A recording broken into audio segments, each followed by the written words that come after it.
Price lord. God is love WhatsApp കൂട്ടായ്മയുടെ 42ാമത്തെ online ഫെലോഷിപ്പിലേക്ക് കടന്നു വന്നിട്ടുള്ള ലോകത്തിന്റെ വ്യത്യസ്ത ഭാഗങ്ങളുള്ള ദേവദാസിദാസന്മാർ, ദൈവമക്കൾ, ഓൺലൈനിലൂടെ ഞാൻ ശ്രദ്ധിച്ചുകൊണ്ടിരിക്കുന്ന പ്രിയപ്പെട്ടവർ എല്ലാം ക്രിസ്തുയേശുവിന്റെ നാമത്തിലുള്ള സ്നേഹവന്ദനത്തെ അറിയിക്കുന്നു. ഇന്നത്തെ നമ്മുടെ ക്ഷണസ്വീകരിച്ച് നമ്മുടെ ദൈവത്തിന്റെ ശുശ്രൂഷയ്ക്കായി കടന്നു വന്നിട്ടുള്ളത് പാസ്റ്റർ സാജൻ വർഗീസ് ആണ്. പ്രിയ ദേവദാസിനെ ഓർത്ത് ഞാൻ ദൈവത്തെ സ്തുതിക്കുന്നു. പ്രിയ ദേവദാസിന്റെ സ്വദേശം തിരുവല്ല തടിയൂരിലാണ്. പ്രിയ ദേവദാസൻ ഇപ്പോൾ കർത്താവിന് വേലയോടുള്ള ബന്ധത്തിൽ ഡൽഹിയിലുള്ള മലയാളം ആൻഡ് ഹിന്ദി ഫെലോഷിപ്പ് ദൈവസഭയുടെ ശുശ്രൂഷകനായി സേവനം അനുഷ്ഠിക്കുന്നു. ഞങ്ങളുടെ എളിയ ക്ഷണം സ്വീകരിച്ച് വന്നതിൽ ഒത്തിരി സന്തോഷമുണ്ട്. ഗോഡ് ഈസ് ലവ് വാട്സ്ആപ്പ് കൂട്ടായ്മയുടെ പേരിലുള്ള സ്നേഹവും നന്ദിയും അറിയിക്കുന്നു. ഇന്നത്തെ വനശുശ്രൂഷ സൂം പ്ലാറ്റ്ഫോമിലൂടെ ശ്രദ്ധിക്കുന്ന പ്രിയപ്പെട്ടവർക്കും ഓൺലൈനിലൂടെ ശ്രദ്ധിക്കുന്ന പ്രിയപ്പെട്ടവർക്കും എല്ലാവർക്കും അനുഗ്രഹമായി തീരട്ടെ എന്ന് പ്രാർത്ഥിച്ചുകൊണ്ട് പ്രിയ ദേവദാസനെ ശുശ്രൂഷയ്ക്കായി ക്ഷണിച്ചുകൊള്ളുന്നു. സ്തോത്രം സ്തോത്രം. Thank you. ഹല്ലേലൂയ. കർത്താവിന്റെ ശ്രേഷ്ഠനാമം വാഴ്ത്തപ്പെടുമാറാകട്ടെ. അനുഗ്രഹീതമായ ഈ ഓൺലൈൻ സൂം പ്ലാറ്റ്ഫോമിൽ ഇങ്ങനെ ഒരുമിച്ച് കൂടി വരുവാൻ ദൈവം നമ്മെ സഹായിച്ചല്ലോ. ദൈവത്തിന് നന്ദിയോടെ സ്തോത്രം ചെയ്യുന്നു. ഇന്ന് ഈ കൂട്ടായ്മയിലേക്ക് എന്നെ ക്ഷണിച്ച പ്രിയപ്പെട്ടവരെ ഓർത്ത്, പ്രത്യേകിച്ച് പ്രിയ സിജി സഹോദരി ഓർത്ത് ഞാൻ ദൈവത്തിന് സ്തോത്രം ചെയ്യുന്നു. ഗോഡ് ഈസ് ലവ് എന്നുള്ള ഈ കൂട്ടായ്മ ഓൺലൈൻ ഫെലോഷിപ്പായിട്ട് പ്രിയപ്പെട്ടവർക്ക് നടത്തുവാൻ തന്നെയും തന്റെ കുടുംബത്തെയും, പ്രിയ ഡെന്നി ബ്രദർ നാട്ടിലാണല്ലോ, സഹോദരി ദൂരത്ത് ജോലിയിലായിരിക്കുന്നു, അതുപോലെ അവരുടെ മാതാവ്, ആ കുടുംബത്തെ ഓർത്ത് ദൈവത്തിന് സ്തോത്രം ചെയ്യുന്നു. ഈ കാലഘട്ടത്തിൽ വളരെ ശക്തമായി ഇങ്ങനെയൊക്കെയുള്ള കൂടിവരവുകളിലൂടെ അത് അനേകർക്ക് അനുഗ്രഹമാണ്, വിടുതലാണ്. അങ്ങനെ ഈ മിനിസ്ട്രിയെ ദൈവം അനുഗ്രഹിക്കട്ടെ എന്ന് പ്രാർത്ഥിക്കുന്നു. പ്രിയ സഹോദരി പറഞ്ഞതുപോലെ ചില നാൾക്ക് മുമ്പ് ഇങ്ങനെ പരിചയപ്പെടുവാനും മീറ്റിങ്ങിനെ കുറിച്ച് കേൾപ്പാനും ഒക്കെ ഇടയായി. തുലിക ടിവിയുള്ള ബന്ധത്തിൽ ഞാനൊരു അഡ്മിനായിട്ടൊക്കെ പ്രവർത്തിക്കുന്നു. ദൈവം നമ്മെ സഹായിക്കട്ടെ. പ്രിയ സഹോദരി പറഞ്ഞതുപോലെ അതുകൊണ്ട് എനിക്ക് 3 കുഞ്ഞുങ്ങളാണ്, 2 പേരല്ല, 3 പേരാണ്. സ്തോത്രം. എൻ്റെ വൈഫിന്റെ പേര് ലൗസി എന്നാണ്. എൻ്റെ വീട് സഹോദരി പറഞ്ഞതുപോലെ തിരുവല്ല തടിയൂർ എന്ന് പറയുന്ന സ്ഥലത്താണ്. ഞാൻ 95 മുതൽ ഡൽഹിയിലായിരിക്കുന്നു. 91 കേരളം വിട്ടു. ജോലിയുള്ള ബന്ധത്തിൽ ഞാൻ നോർത്ത് ഇന്ത്യയിലേക്ക് വന്നു. ദൈവത്തിന്റെ വലിയ പ്രവൃത്തി. ഞാൻ ജോലിയിൽ ഇരിക്കുമ്പോൾ തന്നെ കർത്താവിന്റെ വേലയെക്കുറിച്ച് മധ്യപ്രദേശിൽ ഞാൻ ജോലിയിൽ ഇരിക്കുമ്പോഴാണ് കർത്താവിനെ വിളിച്ച് വേർതിരിക്കുന്നത്. അങ്ങനെ ജോലിയൊക്കെ റിസൈൻ ചെയ്ത് ഞാൻ ആന്ധ്രയിലെ തിയോളജിക്കൽ സെമിനാരിയിലെ ദൈവജനം അഭ്യസിക്കുവാൻ ഭാഗ്യം നൽകി. അതിനുശേഷം 95 മുതൽ ഡൽഹിയിലായിരിക്കുന്നു. ഇവിടെ ഭൂതനിരകളിലുള്ള ശുശ്രൂഷകളുണ്ട്. ഞാനിവിടെ ഫുൾ ഗോസ്പൽ ചർച്ച് ഓഫ് ഗോഡിന്റെ ശുശ്രൂഷകനായിട്ട് ഹിന്ദി ഫെലോഷിപ്പും മലയാളം ഫെലോഷിപ്പും ഒക്കെ ആയിട്ട് കടന്നു പോകുന്നു. ഓർപ്പിച്ചതുപോലെ ആമേൻ. ഇപ്പൊ ഇവിടെയുള്ള പ്രാർത്ഥന നടന്നുകൊണ്ടിരിക്കുക. കഴിഞ്ഞ 7 ദിവസമായിട്ട് ഉപവാസപ്രാർത്ഥന നടന്നുകൊണ്ടിരിക്കുകയാണ്. ഞാൻ പെട്ടെന്ന് നമുക്കിവിടെ തുടങ്ങുന്ന സമയം ഈ പറഞ്ഞ സമയത്തിന്റെ അകത്തുണ്ട്. പെട്ടെന്ന് ഞാൻ അതിനുവേണ്ടി തയ്യാറാവുകയാണ്. ദൈവം നമ്മെ സഹായിക്കട്ടെ. തുടർമാനമായിട്ട് ഇങ്ങനെ ഓൺലൈനിൽ പ്രാർത്ഥനയും കൂട്ടായ്മയൊക്കെ ആയി ദൈവം നമ്മെ അനുഗ്രഹിച്ചുകൊണ്ടിരിക്കുന്ന മഹാകൃപയ്ക്കായി ഞാൻ ദൈവത്തിന് സ്തോത്രം ചെയ്യുന്നു. ഇന്ന് ഈ പ്ലാറ്റ്ഫോമിൽ കടന്നു വന്ന് ആരാധന ലീഡ് ചെയ്ത പ്രിയ കർത്താവിന്റെ ദാസൻ സിജി സോമൻ അല്ലെ, സിജി, തന്നെ ഓർത്ത് ഞാൻ ദൈവത്തിന് നന്ദിയോടെ സ്തോത്രം ചെയ്യുന്നു. താൻ കുവൈറ്റിലാണെന്ന് കേട്ടു. എൻ്റെ ഇളയ സഹോദരനും കുടുംബവും അവരും കുവൈറ്റിലാണ്. അവരും IPC ഉള്ള ബന്ധത്തില് അവിടെ ആയിരിക്കുന്നു. ബിജു, ചിലപ്പോൾ ദേവദാസൻ സഹോദരൻ അറിയുമായിരിക്കും, ബിനു വർഗീസ് എന്നാണ്. ഫേബ, കഴിഞ്ഞ ദിവസം എൻ്റെ സഹോദരി, എൻ്റെ അനിയത്തി ഫേബ പാർലൈസ്ഡ് ആയി പോയിരുന്നു കുവൈറ്റ് വെച്ച്. എല്ലാവരും പ്രാർത്ഥിച്ചു. എന്നാൽ പ്രാർത്ഥനയുടെ ഫലമായി പുള്ളിക്കാരത്തി ഇപ്പോൾ പൂർണ്ണ ആരോഗ്യം, പഴയ നിലയിലേക്ക് തന്നെ കടന്നു വരുവാനിടയായി. സ്തോത്രം. ഹല്ലേലൂയ. ദൈവം പ്രാർത്ഥന കേൾക്കുന്ന ദൈവമാണ്. ഇന്ന് ഈ പ്ലാറ്റ്ഫോമിൽ കടന്നു വന്ന എല്ലാവരെയും ഓർത്ത് ഞാൻ ദൈവത്തിന് സ്തോത്രം ചെയ്യുന്നു. ലീഡ് ചെയ്യുന്ന സഹോദരി സിജി ഓർത്ത് സ്തോത്രം ചെയ്യുന്നു. ഡെന്നീസിനെ ഓർത്ത് സ്തോത്രം ചെയ്യുന്നു. പ്രിയ മാതാവ്, അതുപോലെ ഞാൻ പേരെടുത്ത് ആരുടെയും പറയുന്നില്ലെങ്കിലും മുഖങ്ങളൊക്കെ കാണുവാൻ, ചിലരുടെ മുഖങ്ങൾ കാണുവാനിടയായി തീരുന്നു. ചിലര് ഓഫ് ചെയ്ത് വെച്ചിരിക്കുന്നു. നമ്മൾ എവിടെയായിരുന്നാലും കർത്താവിന്റെ സാന്നിധ്യം നമ്മുടെ കൂടെയുണ്ട്. ആമേൻ. ഈ പ്ലാറ്റ്ഫോമിലായിരിക്കുന്ന എല്ലാവർക്കായും എല്ലാവരെയും ഓർത്ത് ദൈവത്തിന് സ്തോത്രം ചെയ്യുന്നു. യേശു ക്രിസ്തുവിന്റെ നിസ്തുല്യ നാമത്തില് എന്റെ സ്നേഹവന്ദനങ്ങളെ അറിയിക്കുന്നു. ഇത് 42ാമത്തെ കൂട്ടായ്മയായി നമ്മൾക്ക് കൂടി വന്നിരിപ്പടയായല്ലോ. കഴിഞ്ഞ നാളുകളിൽ ഞാൻ ഈ യൂട്യൂബ് ചാനലിലൂടെ ആ വീഡിയോ ഒക്കെ കണ്ടു. ദേവദാസന്മാർ, എൻ്റെ സ്നേഹിതനാണ് റോജി പാസ്റ്റർ, സിംഗപ്പൂരിൽ. ഞാൻ അവിടെ പോകുമ്പോൾ അദ്ദേഹത്തിന്റെ ചർച്ചിലൊക്കെ പോകാറുണ്ട്. വിദേശ രാജ്യങ്ങളിലൊക്കെ ഞാൻ യാത്ര ചെയ്യുമ്പോൾ അങ്ങനെയുള്ള പരിചയമുണ്ട്. ദുബൈയില്, മലേഷ്യ, സിംഗപ്പൂർ, അങ്ങനെ വിവിധ രാജ്യങ്ങളിൽ യാത്ര ചെയ്യുകയൊക്കെ ചെയ്യാൻ ദൈവം അവസരങ്ങൾ തന്നിട്ടുണ്ട്. ആമേൻ. ആ ദൈവദാസന്റെ ഒക്കെ ശുശ്രൂഷ ഞാൻ കണ്ടു. ആമേൻ. ദൈവത്തിന് സ്തോത്രം. കടന്നു വരുന്ന എല്ലാ ദൈവദാസന്മാരെയും ധാരാളമായി ദൈവം ഉപയോഗിക്കട്ടെ എന്ന് പ്രാർത്ഥിക്കുന്നു. ഇന്ന് പകൽക്കാലം വളരെ പ്രാർത്ഥനയോടെ തിടുക്കത്തോടെ നമുക്ക് ദൈവസ്ഥനായിരിക്കാം. ആമീൻ. അനുഗ്രഹീതമായ ഗീതങ്ങൾ കർത്താവിന്റെ ദാസൻ പാടിയല്ലോ, ഞാൻ വളരെ സന്തോഷിക്കുകയായിരുന്നു. സ്തോത്രം. അങ്ങനെ ആമീൻ. നമ്മളായിരിക്കുന്ന ഇടങ്ങളിൽ ഈ സൂം പ്ലാറ്റ്ഫോമിൽ കൂടെ ആണെങ്കിലും നമ്മളായിരിക്കുന്ന ഇടങ്ങളിൽ ദൈവസാന്നിധ്യം നമുക്ക് എത്ര പേർക്ക് അനുഭവിക്കാൻ കഴിയുന്നു? കാരണം കർത്താവിന്റെ വചനം നമ്മൾ കേൾക്കുമ്പോൾ, ദൈവത്തിന്റെ നാമത്തിൽ പാടുമ്പോൾ, വിവിധ ടൈം സോണിൽ നമ്മൾ ഇരുന്നാലും ദൈവത്തിന്റെ വലിയ സാന്നിധ്യം നമുക്ക് അനുഭവിക്കുവാനായി കഴിയും. പ്രിയ സഹോദരി ഡ്യൂട്ടിയൊക്കെ ചെയ്ത് വളരെ തിടുക്കത്തോടെ വന്നിരിക്കുകയാണെന്ന് എനിക്ക് മനസ്സിലാക്കുവാനായി കഴിയുന്നു. അങ്ങനെ ദൈവമക്കളെ, കർത്താവിന് വേണ്ടി നമ്മളൊരു തിടുക്കമുള്ളവരായിരിക്കുക, എരിവുള്ളവരായിരിക്കും. സ്തോത്രം. കർത്താവിന് വേണ്ടി എരിവോടെ, അതിന് ഇംഗ്ലീഷിൽ പറയുന്ന സീൽ എന്ന ഒരു എരിവ്, ഒരു വിശപ്പ്, ഒരു ദാഹം, നമ്മുടെ കർത്താവിന് വേണ്ടി അങ്ങനെ ഒരു എരിവോടെ ദാഹത്തോടെ ആയിരുന്നാൽ നമ്മൾ ഒരിടത്തും ലജ്ജിച്ചു പോകത്തില്ല, ഒരിടത്തും ക്ഷീണിച്ചു പോകത്തില്ല. നമ്മൾ ക്ഷീണിക്കുന്നു എന്ന് തോന്നുന്ന സ്ഥാനത്ത് കർത്താവ് നമ്മുടെ കൈ കയറി പിടിക്കും. കർത്താവ് നമ്മുടെ ജീവിതത്തെ ആമേൻ അവന്റെ വാക്കിനാൽ, അവന്റെ വചനത്താൽ നമ്മളെ മുന്നോട്ട് നയിക്കും. സ്തോത്രം. ഇന്ന് നമുക്കറിയാം, ലോകത്തിന്റെ വിവിധ ഭാഗങ്ങളിൽ വളരെ പീഡകളും അസ്വസ്ഥതകളും ഒക്കെ ക്രിസ്തീയ സഭയ്ക്ക് നേരെ വരുന്നുണ്ട്. പലരും ഭയത്തോടെ ആയിരിക്കുന്നുണ്ട്. അങ്ങനെയുള്ള സാഹചര്യങ്ങളിലൂടെ ഒക്കെ കടന്നു പോവുകയാണ്. എന്നാൽ ഇതിന് നടുവിൽ ഒരു കാര്യം നമ്മൾ മനസ്സിലാക്കണം. കർത്താവ് എന്താ പറഞ്ഞെന്നുള്ളത്? കർത്താവ് എന്താ പറഞ്ഞേ? ഞാൻ എൻ്റെ സഭയെ പണിയും, പാതാള ഗോപുരങ്ങൾക്ക് അതിനെ ജയിപ്പാൻ കഴിയത്തില്ല. ഇന്ന് ഈ പ്ലാറ്റ്ഫോമിൽ വന്ന നമ്മളെ ആരെയും, നമ്മളെ ഒരുത്തരെയും പിശാചിന് തകർക്കുവാൻ കഴിയത്തില്ല, പരാജയപ്പെടുത്തുവാൻ കഴിയത്തില്ല. അത് വിശ്വസിക്കുന്ന ദൈവമക്കൾ കരങ്ങൾ ഉയർത്തി സ്തോത്രം ചെയ്താൽ. ഹല്ലേലൂയ. രോഗത്തിനോ ഭാരത്തിനോ വെല്ലുവിളിക്കോ ഈ ലോകത്തിലെ ഒരു ശക്തിക്കോ ഒന്നിനും നമ്മെ തകർക്കുവാൻ കഴിയത്തില്ല. ഹല്ലേലൂയ. നമ്മെ നശിപ്പിക്കുവാൻ കഴിയത്തില്ല. കാരണം നമ്മൾ കർത്താവിന്റെ മണവാട്ടിയാണ്, നമ്മൾ കർത്താവിന്റെ സഭയാണ്, നമ്മൾ കർത്താവിന്റെ ശരീരമാണ്. ഹല്ലേലൂയ. അതുകൊണ്ട് നമ്മെ തകർക്കുവാൻ ഓരോ ശക്തിക്കും കഴിയത്തില്ല. ആമേൻ. ദൈവത്തിന്റെ കൃപ അധികമായി ഈ ദിവസങ്ങൾ നമ്മുടെ മേൽ വ്യാപരിക്കട്ടെ.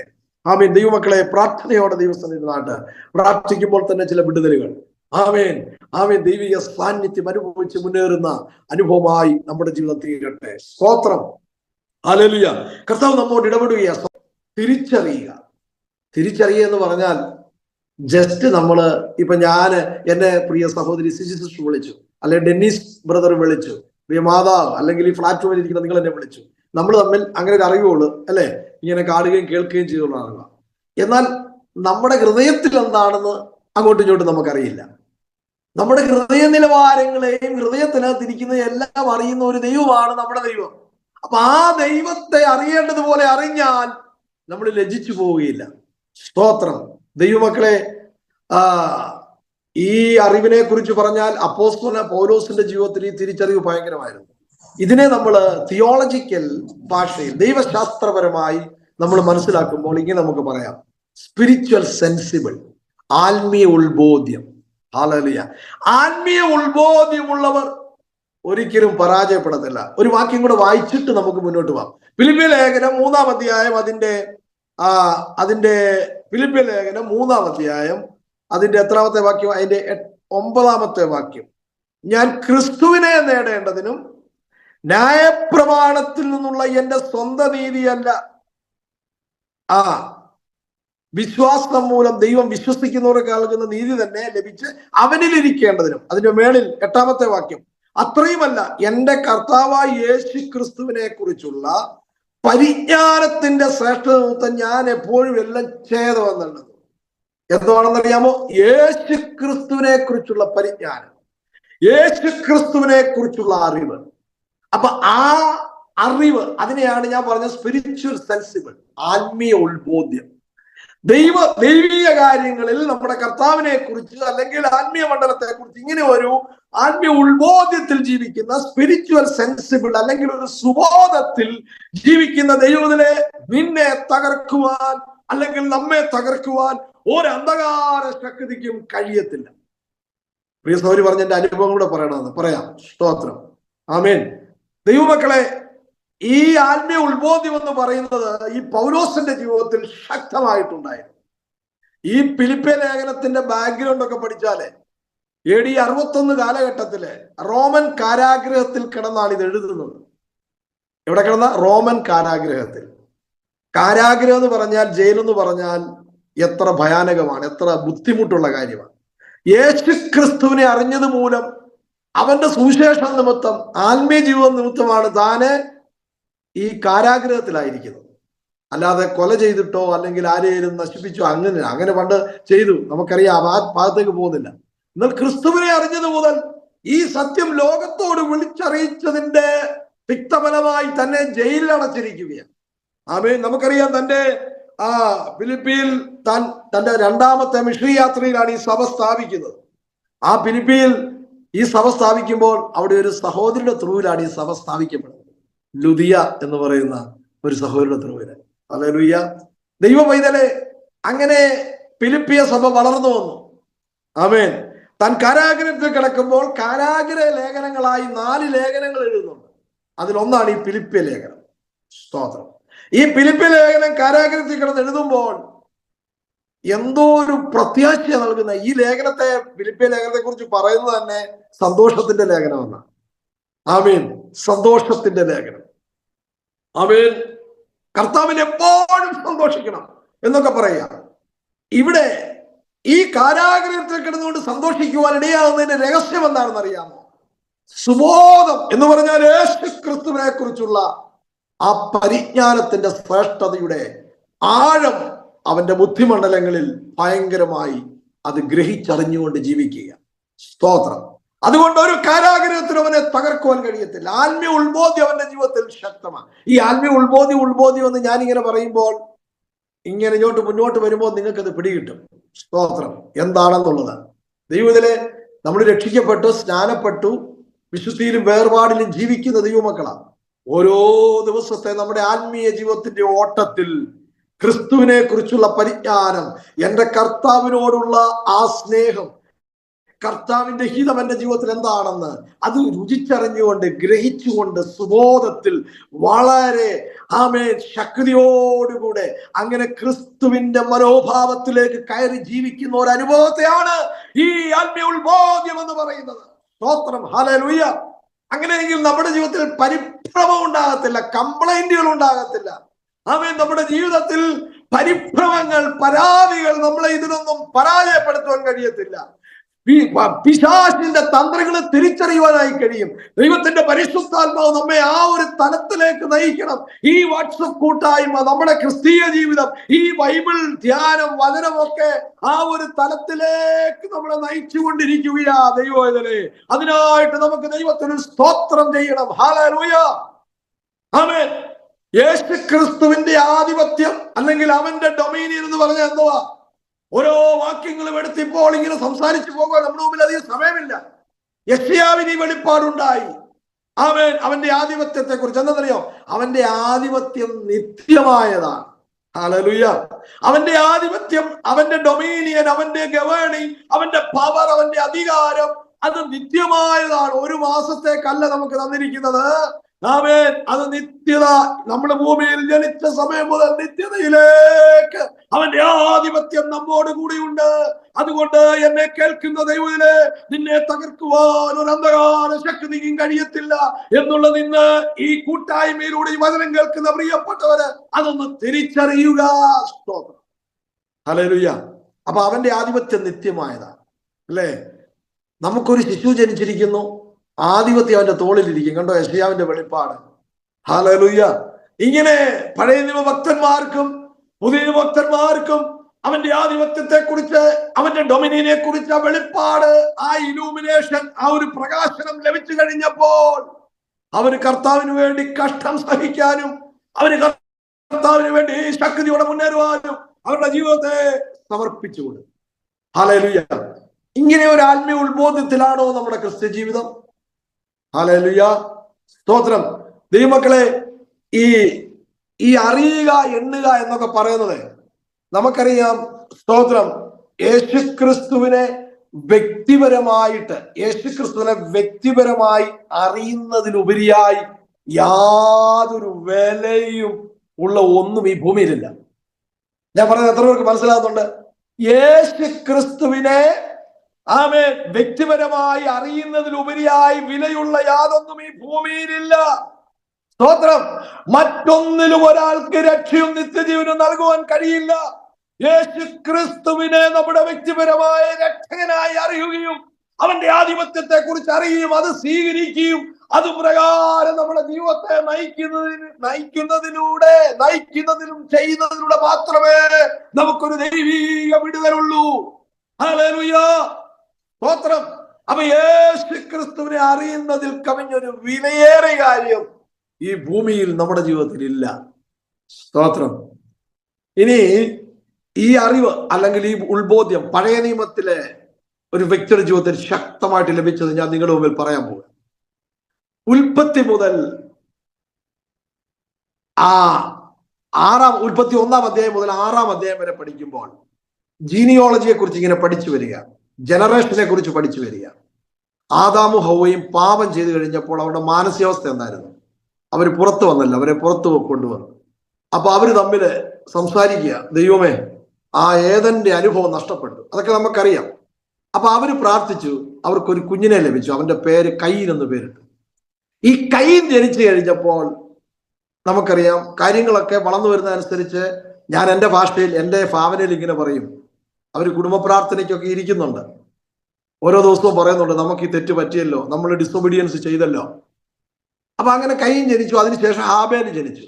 ഈ ഹാബേല് ജനിച്ചു കഴിഞ്ഞപ്പോൾ ഹാബേലിനും കാര്യങ്ങൾ ഗ്രഹിക്കുവാൻ പ്രായമായപ്പോൾ ഈ അപ്പനും അമ്മയും പറഞ്ഞതൊക്കെ ഗ്രഹിച്ചു. കയീനോടും ഹാബേലിനോടും ഒക്കെ പറഞ്ഞു, മക്കളെ നമുക്കിങ്ങനെ ഈ ഗതി വന്നത് ഇന്ന കാരണം കൊണ്ടാണ്, ഇതൊക്കെ പറഞ്ഞു കൊടുത്തു. ഹാബേലിന് കാര്യം പിടികിട്ടി. അതുകൊണ്ടാണ് ഹാബേലിന്റെ ആരാധന ദൈവത്തിന് പ്രസാദമായി. ദൈവത്തിന് പ്രസാദമുള്ള രീതിയിൽ അവൻ ആരാധന കഴിച്ചു. ഹാബേല് ആ സെൻസിബിൾ നിന്നുകൊണ്ട് മുന്നേറുകയാണ്. എന്നാൽ കയീന് അതിലേക്ക് കടന്നു വരുന്നില്ല. അവന്റെ ആ ചോയ്സില് അവന്റെ തന്നിഷ്ടപ്രകാരം ജീവിക്കുകയാണ്. നമുക്കറിയാം കയീൻ ഹാബേലിനെ കൊന്നുകളഞ്ഞു. ഈ മകൻ നഷ്ടപ്പെട്ടപ്പോൾ ഈ പിതാവിന്റെ മാനസികാവസ്ഥ എന്താ? അവരെന്തുമാത്രം കരഞ്ഞു കാണും. ഒരു മകനെ കൊന്നു, ഒരു മകന് നഷ്ടപ്പെട്ടു, കയീനും ദൈവസന്നിധിയിൽ പോയി. അങ്ങനെ അവര് വളരെ ദുഃഖിതരായി പ്രാർത്ഥിച്ചുകൊണ്ടിരിക്കുമ്പോൾ നമുക്കറിയാം ദൈവത്തോട് നിലവിളിച്ച് വാഗ്ദത്തം അവര് കൊടുത്തു. ആമേൻ. ഏദനിൽ വെച്ച് തന്നെ വാഗ്ദത്തം കൊടുത്തു, സ്ത്രീയുടെ സന്തതി സർപ്പത്തിന്റെ തലയെ തകർക്കും, നിങ്ങളെ ചതിച്ച വിശ്വാസിനെ തകർക്കും, സ്ത്രീയുടെ ഒരു സന്തതി പുറപ്പെട്ടു വരുമെന്ന് കാത്തിരിക്കുക. അവര് വിചാരിച്ചത് ഹാബേലായിരിക്കും. അല്ല, ആമേൻ. തകർന്നു. പിന്നെയും നിരാശ. അവര് പ്രാർത്ഥിച്ചുകൊണ്ടിരിക്കുമ്പോൾ ഹാബേലിന് പകരം അവർക്ക് വേറെ സന്തതിയെ കൊടുത്തു. അവന് ഷേത്ത് എന്ന് പേരിട്ടു. അപ്പൊ ഷേത്തിന്റെ തലമുറ, കയീന്റെ തലമുറ, 2 തലമുറ ഇങ്ങനെ വളർന്നു വരിക. ഷേത്തിന്റെ തലമുറ ദൈവത്തിന്റെ പാതയിലൂടെ ജീവിച്ചു വരിക. ആ പാതയിലൂടെ ജീവിച്ചു വരുന്ന ഹാനോക്കിനെയൊക്കെ നമ്മൾ കാണുന്നു. എനിക്ക് ഭയങ്കര ഇഷ്ടം തോന്നും ഈ ഹാനോക്കിന്റെ ജീവിതം. 300 സംവത്സരം ദൈവത്തോട് കൂടെ നടന്നു. അവൻ 65 വയസ്സുള്ളപ്പോൾ മെഥൂശലേഹിനെ ജനിപ്പിച്ചു. അതിനുശേഷം 300 സംവത്സരം ദൈവത്തോട് കൂടെ നടന്നു. ദൈവത്തോട് കൂടെ 300 സംവത്സരം നടക്കുക എന്ന് പറഞ്ഞാൽ എന്താ ദൈവമക്കളെ എന്റെ അർത്ഥം? ഹല്ലേലൂയ, ആമേൻ. ആ സ്പിരിച്വൽ സെൻസിബിൾ അത്ര ശക്തമാണ്. ആ ആത്മീയ ഉത്ബോധ്യം അത്ര ശക്തമാണ്. ഒരു ദിവസം പോലും ദൈവത്തിന്റെ പാതയിൽ നിന്ന് പുറകോട്ട് മാറി നിൽക്കുന്ന അനുഭവമല്ലത്. ആ ദൈവത്തോട് കൂടെ നടന്നു എന്നുള്ള വാക്കിന് ഹീബ്രു ഭാഷയിൽ കൊടുത്തിരിക്കുന്ന വേർഡ് എന്തെന്നറിയാമോ? ഹീബ്രു ഭാഷയിൽ ആമേൻ ആ വേർഡ്, ദൈവത്തോട് കൂടെ നടന്നു എന്നുള്ള വേർഡ് അലാക്ക് എന്നൊരു പദമാണ്. അതുകൊണ്ട് ലാഖുവ എന്നൊരു പ്രവൃത്തി അവിടെ വെളിപ്പെട്ടു. ലാഖു എന്ന് പറഞ്ഞാൽ 300 സംവത്സരം ദൈവത്തോട് നടന്നപ്പോ ദൈവം അവനെ ടേക്ക് അവേ, ദൈവം അവനെ എടുത്തു. മരണത്തെ അവന്റെ ജീവിതത്തിൽ കൊണ്ടുവരുവാൻ ദൈവം അനുവദിച്ചില്ല. ഒരു മരണത്തിൽ കൂടി അവൻ മാറ്റപ്പെട്ട് ദൈവത്തിന്റെ അടുത്തേക്ക് വരുവാൻ ദൈവം അനുവദിച്ചില്ല. ദൈവത്തോട് കൂടെ നടന്നപ്പോൾ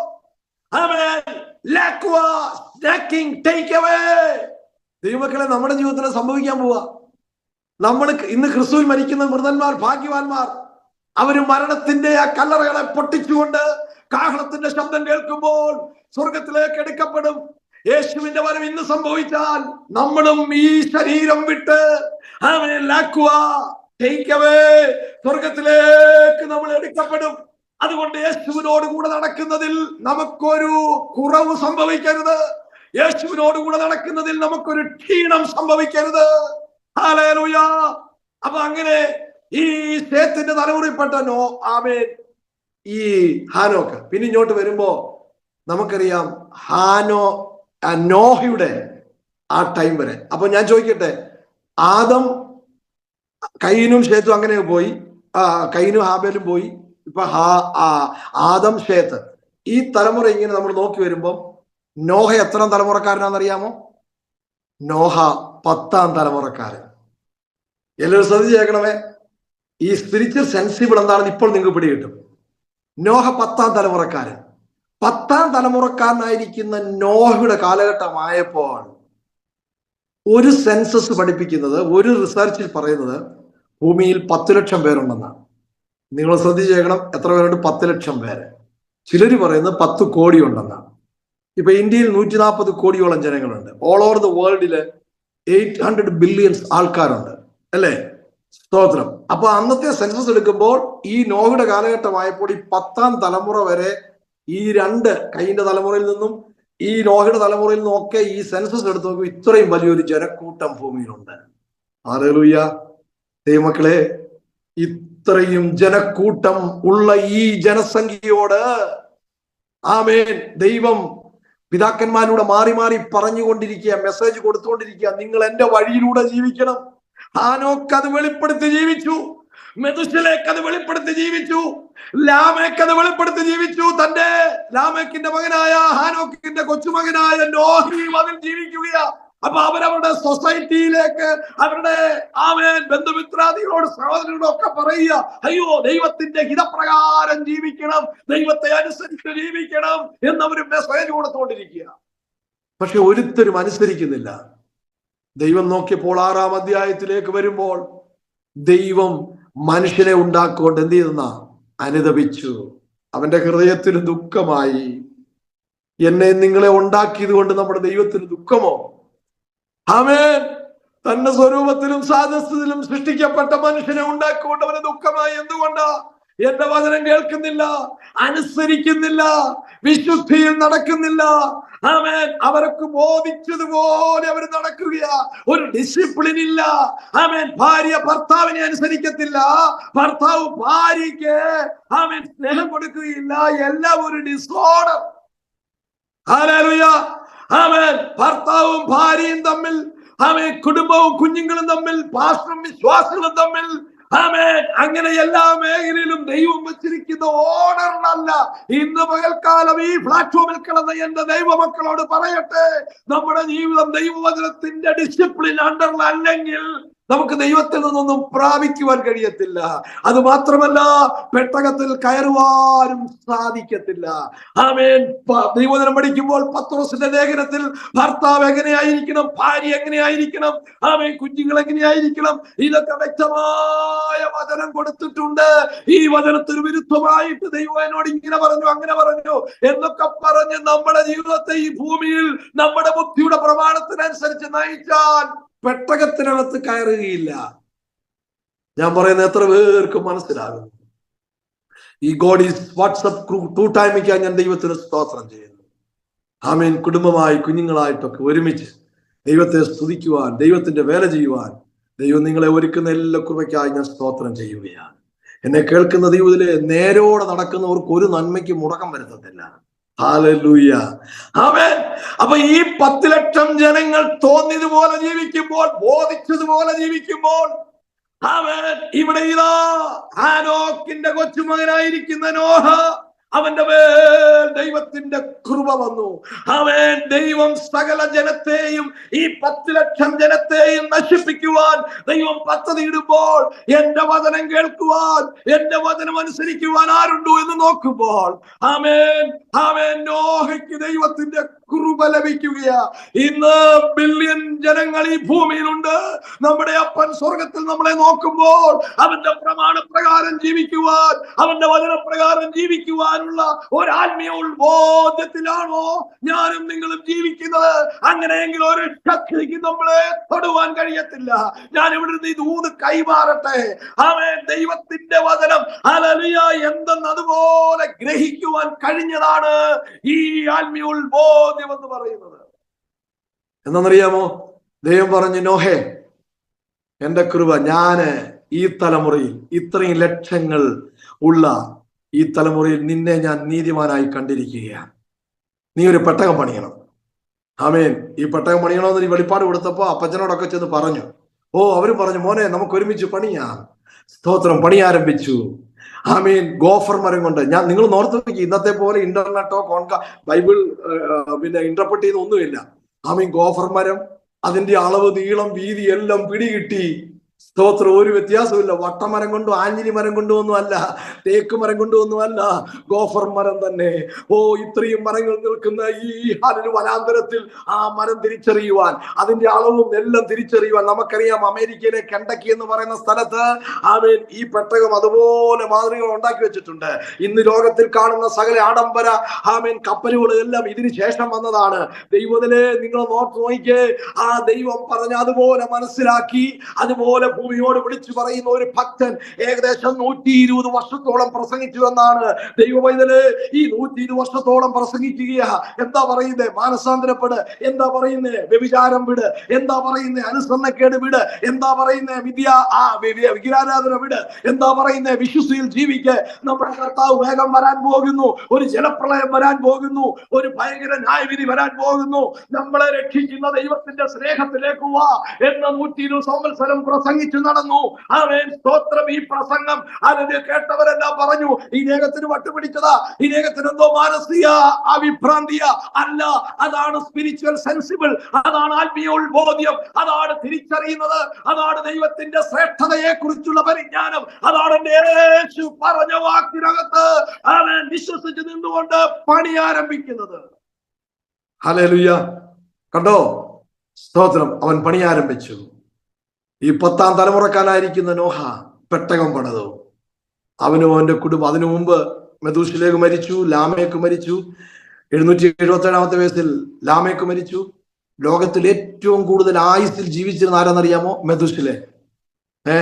969 വർഷം അവരെല്ലാം ജീവിച്ചു. 969 വർഷം എന്ന് പറഞ്ഞാൽ അതിന്റെ അർത്ഥം തന്നെ, മെഥൂശലെ എന്ന വാക്കിന്റെ അർത്ഥം തന്നെ എൻഡ് ഈസ് കമ്മിങ്, ഒരു അവസാനം വരുന്നു. അപ്പൊ അവനെ നിർത്തിയിരിക്കുക, ഈ മോന് സപ്പോർട്ട് കൊടുക്കുവാനും ഒരുമിച്ച് പണിയുവാൻ. അപ്പം അവൻ മരിച്ചുടനെ തന്നെ നോഹയ്ക്ക് 600 വയസ്സായി. നോഹയുടെ 600ാമത്തെ വയസ്സിൽ ഈ മെഥൂശലേക്ക് മരിച്ച സമയത്ത് മഴ പെയ്യാൻ തുടങ്ങി. ഹല്ലേലൂയ. സ്തോത്രം. ദൂതുകളെല്ലാം അവസാനിച്ചു, മെസ്സേജുകളെല്ലാം അവസാനിച്ചു, മഴ പെയ്യാൻ തുടങ്ങി. ആമേൻ. പെട്ടകത്തിന്റെ പണിയും പൂർത്തീകരിച്ചു. ദൈവ പൈതലെ, ആ പെട്ടകത്തിനകത്ത് നോഹയും കുടുംബവും, ആമേൻ. സ്തോത്രം. അവന്റെ 3 പുത്രന്മാരും 3 ഭാര്യയും എല്ലാം കൂടെ 8 പേരാണല്ലോ ആ പെട്ടകത്തിൽ കയറിയത്. ഈ പെട്ടകം യേശുക്രിസ്തുവിന് നിഴല. ഈ പെട്ടകം യേശുക്രിസ്തുവിന് നിഴല. കർത്താവ് പറഞ്ഞു, നോഹയുടെ കാലഘട്ടം പോലെ തന്നെ മനുഷ്യപുത്രന്റെ കാലഘട്ടവും. ആമേൻ. നോഹയുടെ കാലഘട്ടത്തിന്റെ ക്യാരക്ടറിസ്റ്റിക് എന്താ? സവിശേഷത എന്താ? വിത്ത് നട്ടും കൃഷി ചെയ്തും വിവാഹം കഴിച്ചും ഒക്കെ പാപം പെരുകിക്കൊണ്ടിരിക്കുന്നു. ആ സമയത്ത്, ഇങ്ങനെ പെരുകിക്കൊണ്ടിരിക്കുന്ന സമയത്ത് തന്റെ ദൈവത്തിന്റെ ദൂതുകളും പറഞ്ഞു. ആമേൻ. ജനമൊന്നും ഏറ്റെടുത്തില്ല, തിരിച്ചറിഞ്ഞില്ല, ആത്മീയ ഉത്ബോധ്യത്തിലേക്ക് വന്നില്ല. അങ്ങനെ എല്ലാം നശിപ്പാനിടയായി. ഇവിടെ ഒരു കാര്യം മനസ്സിലാക്കണമേ, പെട്ടകത്തിനകത്ത് കയറിയ ഈ നോഹയെയും കുടുംബത്തെയും ഒരു തിരമാലകൾക്കോ വെള്ളത്തിനോ തകർത്ത് കളയുവാൻ കഴിഞ്ഞില്ല. ആമേൻ. യേശുക്രിസ്തുവിലായിരിക്കുന്ന ദൈവത്തിലെ ഓരോളങ്ങളും തിരമാലകളും നിന്നെ തകർത്ത് കളയുവാനിടയാകാതെ വണ്ണം നിന്നെ ഈ ഭൂമിയിൽ നിനക്ക് തന്നിരിക്കുന്ന ആയുസ്സുവരെയും ജയോത്സവമായി നടത്തുവാൻ കഴിവുള്ള ഒരുവനെയാണ് നമ്മൾ സ്നേഹിക്കുന്നത് ഓർത്ത് ഇന്ന് പകൽക്കാലം ദൈവത്തിന് സ്തോത്രം ചെയ്താട്ടെ. സ്തോത്രം. ഹല്ലേലൂയ. നമ്മുടെ ജീവിതം ഒരു ഊഹാഭോഹങ്ങളുടെ അടിസ്ഥാനത്തിന്റെ പേരല്ല. സ്തോത്രം. ആത്മീയ ഉത്ബോധ്യത്തിലാണ്, സ്പിരിച്വൽ സെൻസിബിളിലാണ് നമ്മുടെ ജീവിതം. യേശു നമ്മുടെ രക്ഷിതാവാണ്. അവൻ വേഗം വരും. അവനോടുകൂടെ നിത്യകാലം അവന്റെ ആധിപത്യത്തിന് കീഴിൽ ഞാൻ വസിക്കും എന്നുള്ള തിരിച്ചറിവിലാണ് എന്റെയും നിങ്ങളുടെയും ജീവിതമെന്ന് ഇന്ന് രാത്രിയിൽ, ഇന്ന് പകൽക്കാലം നമ്മൾ തിരിച്ചറിയൂ ദൈവവൈതനെ. ഹല്ലേലൂയ. സ്തോത്രം. ഉണ്ടോ? ആത്മീയ ഉത്ബോധ്യമുള്ള നോഹയെ തകർക്കുവാൻ വെള്ളങ്ങൾക്ക് കഴിഞ്ഞോ?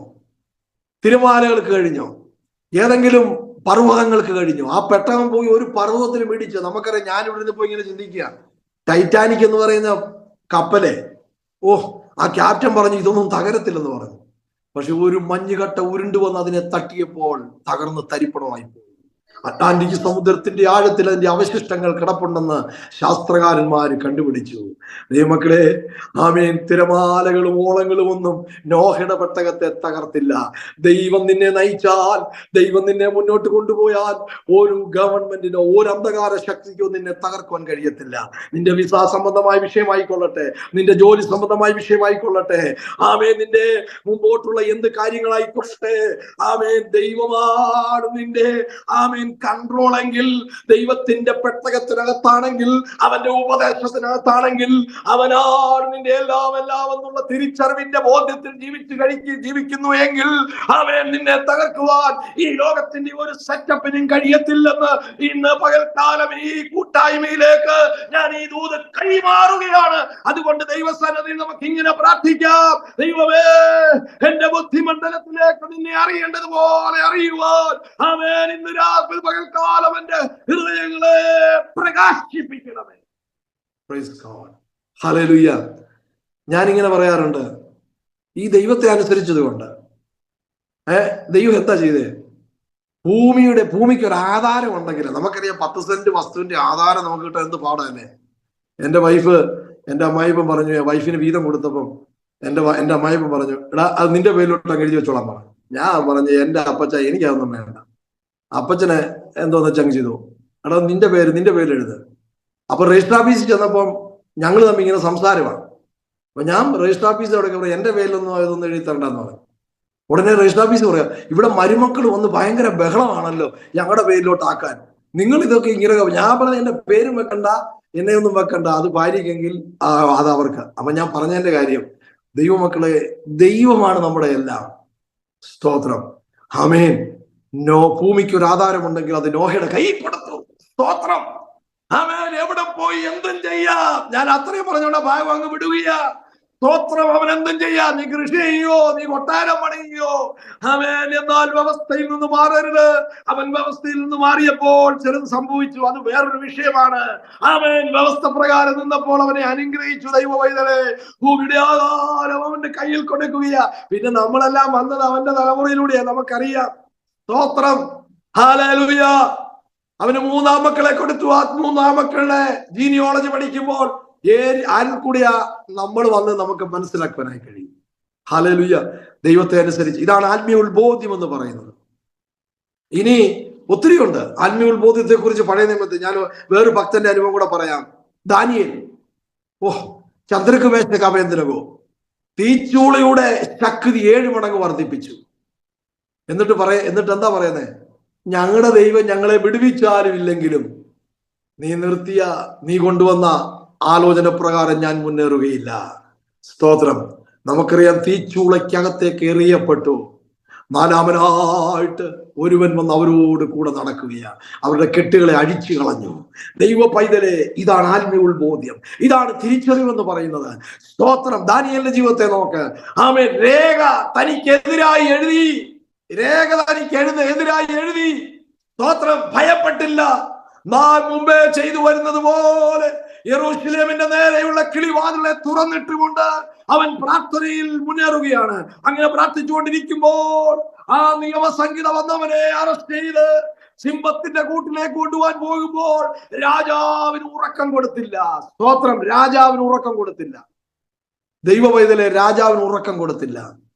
എന്നറിയാമോ? ആമേൻ. നിഷ്കളങ്കനായ ഒരുത്തനെ സിംഹക്കൂട്ടിലിട്ടിരിക്കുക, ആശ്ചര്യമായി കൊണ്ടിട്ടിരിക്കുക, ലിറ്ററലി. അവിടെ ഒരു വിഷയമുണ്ട്. 6-ാം അധ്യായം നിങ്ങൾ എടുത്ത് വായിച്ചോളൂ. 6-ാം അധ്യായം, ദാനിയേലിന്റെ പുസ്തകം 6-ാം അധ്യായത്തില് നമ്മൾ പഠിക്കുന്ന ഇങ്ങനെയാ. രാജാവ് അധികാലത്തെ വന്ന് സിംഹത്തിന്റെ ഗുഹയുടെ മുമ്പിൽ നിന്ന് ഇങ്ങനെ വിളിച്ചു, ജീവനുള്ള ദൈവത്തിന്റെ ദാസനായ ദാനിയേലേ, സിംഹങ്ങൾ നിനക്ക് കേടുവരുത്തിയോ? ഹല്ലേലൂയ. ജീവനുള്ള ദൈവത്തിന്റെ ദാസനായ ദാനിയേലേ, സിംഹങ്ങൾ നിനക്ക് കേടുവരുത്തിയോ? അപ്പൊ അകത്തുനിന്ന് ഒരു ശബ്ദം. അകത്തുനിന്ന് എന്താ ശബ്ദം? രാജാവേ, നീ അങ്ങ് നീണാൽ വാളോ, എനിക്കൊരു കുഴപ്പമില്ല. എന്നറിയാമോ? കഴിഞ്ഞ രാത്രിയിൽ ദൈവം തന്റെ ദൂതനെ അയച്ചു. അയച്ചിട്ട് സിംഹങ്ങളുടെ വായ എന്ത് ചെയ്തു? അടച്ചു കളഞ്ഞു. സ്തോത്രം. ഇവിടെ നിങ്ങൾ ആ പദം ഒന്ന് ശ്രദ്ധിച്ചോണം. ഇങ്ങനെയാ പറയുന്നേ. ആമേൻ. എടുത്തു വായിക്കണമെങ്കിൽ വായിക്കാം. സമയത്തിന്റെ അഭാവം വായിക്കാത്ത 6-ാം അധ്യായത്തിലുണ്ട്. കഴിഞ്ഞ രാത്രിയിൽ ദൈവം തന്റെ ദൂതനെ അയച്ചു. ദൂതനെ കണ്ടു എന്ന് പറഞ്ഞാൽ ദൈവത്തിന്റെ പ്രൊട്ടക്ഷൻ, ദൈവത്തിന്റെ സുരക്ഷിതത്വം അവൻ കണ്ടു. അതിനെയാണ് ആത്മീയ ഉത്ബോധ്യം എന്ന് പറയുന്നത്. ദൈവ പൈതലെ, സിംഹത്തിന്റെ കൂട്ടിൽ കിടന്ന് ആമേൻ ആ സിംഹത്തോട് കൂടെ കിടക്കുമ്പോൾ ആ ദൈവം തന്റെ ദൂതനെ അയച്ചിട്ട് എന്ത് ചെയ്യുന്നറിയാമോ? ഹല്ലേലൂയ, സിംഹത്തിന്റെ വായ അടച്ചു. അകത്തു നിന്ന് ഈ ശബ്ദം വന്നു, ദാനിയേലേ പുറത്തു വാ, അവനെ കൊണ്ടിട്ടവരെ സിംഹത്തിന്റെ കൂട്ടിലേക്ക് എറിഞ്ഞു കളഞ്ഞു. ഇന്ന് പകൽക്കാലം എന്നെ കേൾക്കുന്ന ദൈവത്തിലെ, അവൻ ദൂതനെ കണ്ടു, ദൈവത്തിന്റെ പ്രൊട്ടക്ഷൻ കണ്ടു, ആ സുരക്ഷിതത്വം കണ്ടു. അതാണ് ആത്മീയ ഉത്ബോധ്യം. അതാണ് സ്പിരിച്വൽ സെൻസിബിൾ എന്ന് പറയുന്നത്. അതാണ് സ്പിരിച്വൽ സെൻസിബിൾ എന്ന് പറയുന്നത്. ദൈവമക്കളെ, നമ്മുടെ പ്രതികൂലങ്ങളിൽ നമ്മൾ ക്ഷണിച്ചു പോവുകയല്ല. എന്റെ ഒരു അനുഭവം ഞാനിപ്പോൾ പറയട്ടെ, സാക്ഷ്യം പോലെ വേഗത്തിൽ. 96 ഞാൻ വിവാഹിതനായി. 97 എൻ്റെ കുടുംബം ഈ ലോകത്തിൽ നിന്ന് മാറ്റപ്പെട്ടു. അതേ മാസം തന്നെ എൻ്റെ മോന് ഈ ലോകത്തിൽ നിന്ന് മാറ്റപ്പെട്ടു. നിങ്ങൾ ഓർത്ത് നോക്കി, 1 മാസം 2 മരണം. ഞാൻ ചുരുക്കമായിട്ട് പറയുക, ഡെലിവറി സംബന്ധമായ പ്രോബ്ലം വന്നു, എൻ്റെ കുടുംബം ഈ ലോകത്തിൽ നിന്ന് മാറ്റപ്പെട്ടു. 35-ാമത്തെ ദിവസം ഡെലിവറി കഴിഞ്ഞ് 19-ാമത്തെ ദിവസം കുഞ്ഞു മരിക്കുന്നു. പിന്നെ 19-ാമത്തെ ദിവസം എൻ്റെ വൈഫ് മരിക്കുന്നു. 35-ാമത്തെ ദിവസം കുഞ്ഞു മരിക്കുന്നു. അപ്പൊ 1 മാസത്തിൽ 2 മരണം. അന്ന് എനിക്ക് ഇത്ര ആത്മീയ പക്വതയൊന്നുമില്ല. ഞാൻ ശുശ്രൂഷയിലോട്ട് വരുന്ന സമയം ദൈവമക്കളെ, ഞാൻ ദൈവത്തോട് ചോദിച്ചു, എന്തുകൊണ്ട് ദൈവം എന്നോട് ഇങ്ങനെ ചെയ്യുന്നു? ഞാൻ ഏകദേശം 3 വർഷത്തോളം ഒരു മാനസിക രോഗിയെ പോലെ നടന്നു. ആമേൻ. ദൈവത്തോട് ഇങ്ങനെ ചോദ്യങ്ങൾ ചോദിച്ചുകൊണ്ട്, വൈ ദീസ് തിങ്സ്? ഇങ്ങനെ മാനസിക രോഗിയായിട്ട് 3 വർഷം നടന്നു. എന്നാൽ ദൈവം എന്നെ വിടുവിച്ചു. ഞാൻ ചുരുക്കി പറയുക. അതിനുശേഷം 97-ന്റെ അവസാന സമയത്ത് ഞാനൊരു രോഗത്തിന് അടിമപ്പെട്ടു. 24 ദിവസം എന്നെ ഹോസ്പിറ്റലിൽ അഡ്മിറ്റ് ചെയ്തുകൊണ്ടിട്ടിരിക്കുക. മെഡിക്കൽ സയൻസ് എല്ലാം കൈവിട്ടു. മരുന്ന് കൊണ്ട് ഇവൻ ഒരിക്കലും സുഖം വരികയില്ല. അങ്ങനെ ഒരു വാർഡിൽ എന്നെ കൊണ്ടിട്ടു. എല്ലാവരും ആ വാർഡിൽ വന്ന് ഇങ്ങനെ ടാറ്റ കാണിച്ചങ്ങ് പോവുകയാണ്. ഇന്ന് കൊറോണ വന്നപ്പോൾ എല്ലാവരും മാസ്ക് ഒക്കെ ഇട്ട്, ഗ്ലൗസ് ഒക്കെ ഇട്ടല്ലേ നമ്മൾ ചെയ്യുന്നത്. 97-ൽ എൻ്റെ അടുത്ത് ആരെങ്കിലും വരുമ്പോൾ മാസ്കും ഗ്ലൗസും ഒക്കെ ഇട്ടേ വരികയുള്ളൂ. ദൈവത്തിലെ 4 ദിവസം ഞാൻ ഹോസ്പിറ്റൽ അഡ്മിറ്റായി കിടക്കുകയാണ്. സകല ഡോക്ടർമാരും എല്ലാം പറഞ്ഞു, മരുന്ന് കൊണ്ട് സൗഖ്യമാകത്തില്ല.